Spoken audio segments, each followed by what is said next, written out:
Hi there, how's it going? And welcome to my channel.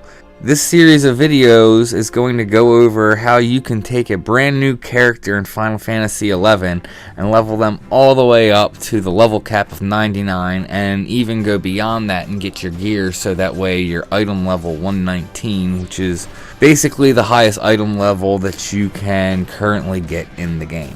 Final Fantasy XI is quite the massive game, and for someone new coming into this, it can be quite overwhelming and even very confusing to the point where I can see people can drop out.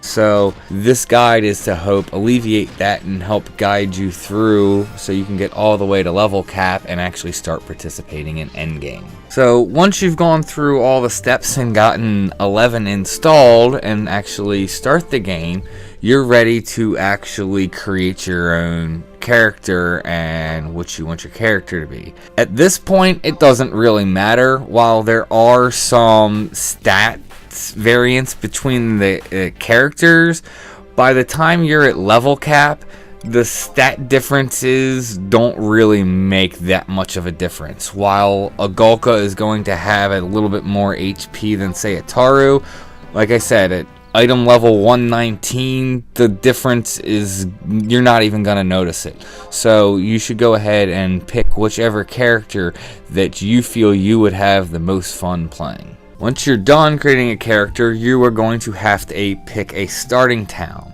And again, you should go ahead and pick whatever starting town that is most appealing to you. One thing to be aware of though, you will actually get a level 1 ring, which is pretty decent, but it's not really needed or required if you are a certain race starting in a certain city. If you are a Taru or a Mithra, starting in Windurst will give you a Windurst ring. If you are a Elven starting in Sandoria, you'll actually get a Sandoria ring. And if you choose either a Hume or a Golka, then you will actually get a Bastok ring from Bastok. If you get in the game and you're feeling overwhelmed with the menus and trying to figure out the map system and how just everything works, feel free to go ahead and look down in the description and go to one of my guides that goes over the basic system of the game and all the menus. I have another one that goes over macros and another one that goes over command lists. So feel free to go and check those out so that way you can be more well versed in the functions of the game and how to get through the menus and make it just easier for yourself. So once you're done creating your character and picked which city you're going to start in, you will be put in a random zone within the city. After that, you will actually be introduced to an NPC, and they will actually put a marking on your map of another NPC. If you go to that NPC and then trade the Adventurer's coupon, you will get a little bit of gil. This is not required. You can just toss the Adventurer's coupon if you want, but you'll get a little bit of gil, and it's to try and introduce you to like the trade system and the map system. Once you've done that, go ahead and feel free to start exploring around town and just kind of go at your own pace. Once you feel you're ready, that you want to adventure outside town and start actually leveling up and really beginning your adventure, before you do that, if you're from Sandoria, go ahead and make your way to Southern Sandoria to G10, and you'll want to talk to a Rodandian. If you're from Bastok, make your way to Bastok Markets to E11 and talk to Isakoth. And if you start in Windurst, go ahead and make your way to Windurst Woods J10 and talk to Flem Josiabek. You will have needed to activate the quest in your Records of Eminence log if you go under quests in your menu when talking to these NPCs, and this will unlock all of Records of Eminence, which actually allow you to accumulate multiple different types of points that help in many ways for you to progress. And in fact, you should be using these points when leveling up to get gear and weapons instead of trying to accumulate gil and buying stuff from either other NPCs with gil or off the auction house. You can also make a decent amount of gil through converting your points into gear and then selling that gear to NPCs through doing Records of Eminence quests. So you definitely want to be doing this and setting up as many quests as you can. Just be aware that some quests have other things that you need to do before they are unlocked, and you're able to, add those quests in Records of Eminence. Like example, killing mobs in a certain zone. You can't equip that in your quest log until you've actually zoned into said zone, and then it'll actually appear in the proper place in Records of Eminence where you can add it to your Records of Eminence quests. So once you have the Memoriam doll and you can actually start equipping other Records of Eminence quests, go ahead and start equipping them, and then go ahead and make your way outside of the city and actually start killing things until you level up to about level 5. Once you hit that level, go ahead and zone back into the city, and you actually should get a cutscene, which is actually part of the missions for Rhapsody of Vana'diel, which you will want to progress through as soon as possible, but there's many other things you need to do before you're going to get deep into that, so don't worry about that at this point. So now that we're level 5 and back in the city, we want to go ahead and unlock the ability to summon trusts. Trusts are essentially NPCs that we can summon to form up to a party of 6 once you've gone through other prerequisites. When you first start out, you can only summon 3. And this will allow you to build a party of NPCs, so that way you can actually go through like you would have a party, ideally a party up to 6. For a new player to understand, Final Fantasy XI was built around parties to be able to progress. So, since the game has died down, they've made it so you now have NPCs to at least somewhat replace not having players to form up to a party of 6 to really be able to progress. So now you can do it solo with these trust NPCs. And you really do want these because having, say, 3 trusts in your party is basically going to be 4 times the firepower, and in fact even more, because your trusts are going to have max skill. As a new player, you're not going to have max skill in whatever weapon and all your other skills that you're trying to progress to actually make it easier to do maximum damage to monsters. So to start the quest so you can unlock and summon trusts, you need to go ahead and talk to an NPC after you've reached level 5. If you are from Sandy, go ahead and head to L6 and talk to Gonibod. If you are from Bastok, you want to make your way to Port Bastok K7 and talk to Clarion Star. And if you are from Windurst, go ahead and head to Windurst Woods G10 and talk to Wettada. At this point, all of these NPCs should have given you a different color Institute card depending on what city you are from. You can also go ahead and talk to all of these NPCs once you make it to the other cities, but that's down the road.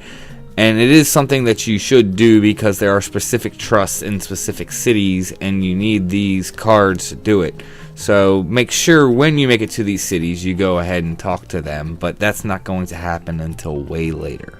So after you talk to these NPCs, they are going to go ahead and send you to another NPC. If you're from Sandy, you want to go ahead and head to North Sandoria D9 and talk to XML. If you are from Bastok, you will want to head to Metalworks to J8 and speak to Naji. And if you are from Windurst, you will want to go to Windurst Walls and zone into Heaven's Tower and then go speak to Kupipi, who is at the front desk.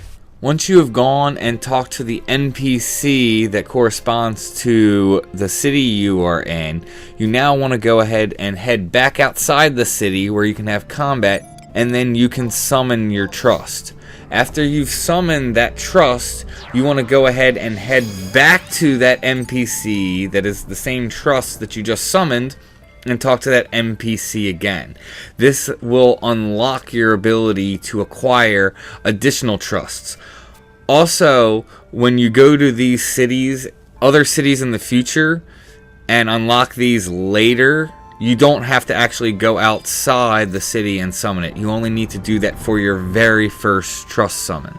Now that you are able to summon trusts, you will want to go ahead and go under your Records of Eminence menu under Tutorial, and at the bottom of that, there will actually be trust ciphers that you can acquire one at a time.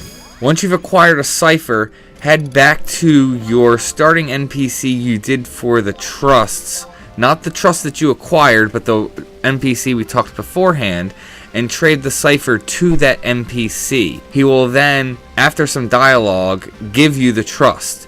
Once you've learned the next trust, you can actually acquire another one by going through your Records of Eminence menu. However, you will have to zone out of the city and back in each time for each one. While this is annoying, you really do want to do this because this is going to give you a quick number of trusts just right off the bat. Jokum will actually be the last NPC that you can acquire through the tutorial trust. So once you've hit that, you know you don't need to go through anymore. However, if you actually started logging in and making this character during a login campaign and you notice that you got some login points when you first logged in, you can actually go to a greeter Moogle and convert these points into other trust ciphers that you may want. Now that you have at least a handful of trust that you can summon, you can now pretty much set up a party and start getting XP really fast outside the zone. In terms of trust, to just be aware, if when you go into your trust menu, you can tell what type or class the trust is by the icon. A shield will mean that the trust is a tank. A sword will mean that they are a melee fighter. A bow and arrow will mean that they are a range fighter. A staff will mean that they are some type of caster or offensive mage. A club is going to mean that they are a healer class. A harp will mean that they are some type of support class. And a musical note will mean it is some type of special class that is pretty much just a geo bubble effect. Basically what I mean is it's a slight area effect around that NPC that'll give you a slight buff, like say regen or refresh. At this point you can go out the city and start actually exploring and leveling up. Basically just start adventuring and, you know, just check things out. There's a lot to do in this game, and it is quite massive. You can also feel free to talk to a gate guard. It's going to be an NPC near the gates to zone out. And you can start missions and feel free to go through rank 1 missions if you want. It is not required at this time. It will be required at a later time, and at that time I will start going through it. But you could go through it now if you want. At this point, just try and make sure you're putting in Records of Eminence quests that you're going to be clearing, so you're going to be accumulating sparks and unity accolades. And make sure you're using sparks to go ahead and get equipment for yourself, so that way you're getting stronger in terms of equipment. And you can also go ahead and sell equipment that you get with sparks for money. The absolute best money that you can make currently from selling sparks gear for money is going to be the Archon shield, which is under level 50 to 98 equipment, and it's going to be the second to last option on the last page. While this shield does cost a fair amount of sparks, I believe it's around 2,700 sparks, it is going to be your best converter for sparks to gil in terms of just ratio and speed. So from here, just again, go outside the cities, start exploring. Definitely start exploring zones beyond the zones where you're having combat. And at this point, you're going to want to make your way up to between level 15 and 20 before you're going to need to start progressing to the next thing and start really doing the next thing, which will be in the next video.